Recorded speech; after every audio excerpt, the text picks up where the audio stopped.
প্রিয় দর্শক, মিমি চক্রবর্তীর দুষ্টু কোকিল গানের এমন খোলামেলা পোশাক দেখে রেগে গেলেন বাংলাদেশের জনপ্রিয় নায়িকা পরীমনি।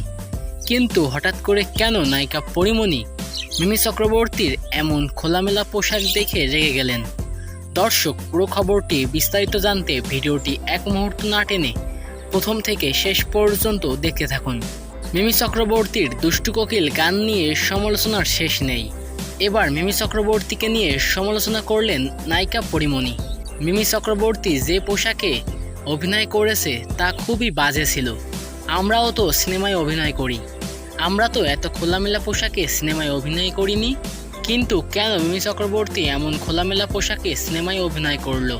এমন খোলামেলা পোশাকে সিনেমায় অভিনয় করার কারণে পুরো কলকাতা সিনেমা ইন্ডাস্ট্রি তোপের মুখে পড়েছে। এখন মিমি চক্রবর্তীর উচিত আমাদের কাছে ক্ষমা চাওয়া, তাহলে আমরা সবাই তাকে ক্ষমা করব। কিন্তু যাতে ভবিষ্যতে মিমি চক্রবর্তী এমন খোলামেলা পোশাকে সিনেমায় অভিনয় না করে, সেই বিষয়ে মিমি চক্রবর্তীকে লক্ষ্য রাখতে হবে।